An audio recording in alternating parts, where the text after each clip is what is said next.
Asia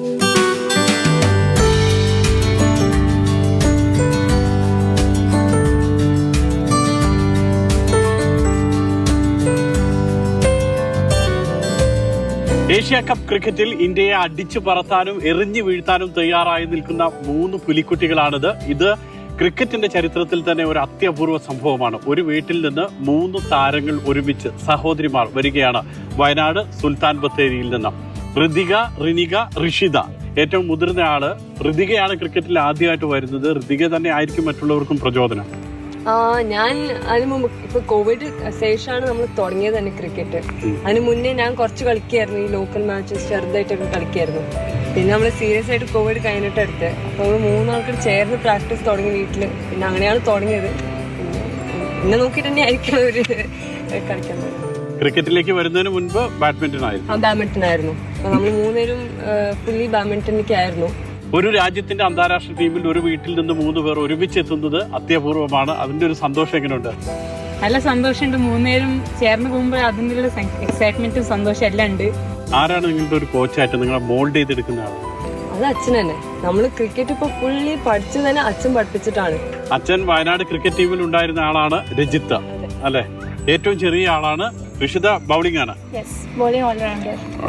എങ്ങനെയുണ്ട് ചേച്ചിമാരോടൊപ്പം practice ചെയ്യുമ്പോൾ? ചേച്ചിമാരോട് practice ചെയ്യുമ്പോൾ അതിൻ്റെതായ ഡിഫിക്കൽട്ടീസും ഉണ്ട്. ബിക്കോസ് എപ്പോഴും ഒച്ച കേൾക്കും, പിന്നെ എപ്പോഴും ഇങ്ങനെ പറഞ്ഞുകൊണ്ടിരിക്കും. അപ്പോൾ അത് പ്ലസ് പോയിന്റ് ആണ്. UAE ടീമിന്റെ ഭാഗമായിട്ടാണ് നമ്മൾ പോകുന്നത്. തീർച്ചയായിട്ടും നമ്മൾ ഇന്ത്യക്കെതിരെ കളിക്കേണ്ടി വരും, പാകിസ്ഥാനെതിരെ കളിക്കേണ്ടി വരും. ഇന്ത്യയും പാകിസ്ഥാനായിട്ട് കളിക്കുമ്പോൾ ആ ഒരു എന്താ പറയാ, ഒരു എക്സൈറ്റ്മെന്റ്, ഒരു എനർജിയാണ്. ബിക്കോസ് അവർ one of the top playing nations ആണല്ലോ. അപ്പൊ അവരായിട്ട് കളിക്കുക ഒരു നല്ലൊരു ഇമ്പാക്ട് ഉണ്ടാക്കണം എന്നുള്ള ഇതിലാണ് നമ്മളെല്ലാവരും. എങ്ങനെയാണ് ടീമിലേക്ക് വരുന്നത്? UAE ടീമിലേക്ക് വരുന്ന എൻട്രി എങ്ങനെയായിരുന്നു? പാർട്ട് ഓഫ് ഡെവലപ്മെന്റ് ക്യാമ്പായിരുന്നു. അപ്പോൾ നമ്മൾ റെഗുലർലി അവരുടെ ക്യാമ്പിന്റെ അടിയിൽ നമ്മൾ റെഗുലർ ട്രെയിനിങ്ങിനൊക്കെ പോയായിരുന്നു. പിന്നെ അവിടുത്തെ മാച്ചസ് ഒക്കെ കളിക്കുമായിരുന്നു.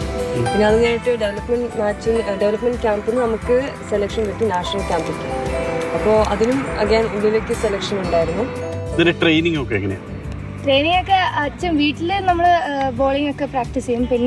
പിന്നെ സ്പോട്ട് ബോളിംഗ് ആയാലോ ബാറ്ററിലൊക്കെ ബോൾ ചെയ്യുന്നത് വെച്ചാൽ നമ്മൾ നെറ്റ്സിലേക്ക് നമ്മളെ UAE കോച്ച് ഇങ്ങനെ പഠിപ്പിച്ചു തരും എങ്ങനെ ബോൾ ചെയ്യേണ്ടത്. പിന്നെ അവിടുന്ന് നെറ്റ്സിലാണ് കൂടുതൽ ബോൾ ചെയ്യുന്നത് നമ്മൾ UAE നാഷണൽ ക്യാമ്പിൽ. പിന്നെ അവിടുന്നാണ് ഇന്ത്യൻ ടീം സ്വപ്നം കാണുന്നുണ്ടോ?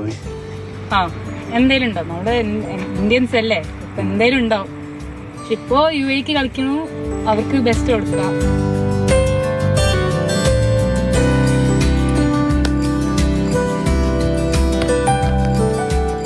മൂന്ന് മക്കളെയും ക്രീസിൽ ഇറക്കിയിട്ടുള്ള അച്ഛനും അമ്മയുമാണിത്. രജിത്ത് നേരത്തെ തന്നെ വയനാട് ടീമിലുണ്ടായിരുന്നു. രഞ്ജിനിയാണ് പിന്നീട് അവർക്ക് എല്ലാ പ്രോത്സാഹനവും നൽകിയിട്ടുള്ളത്. ജില്ലാ ടീമിലൊക്കെ ഉണ്ടായിരുന്ന ആളാണ്.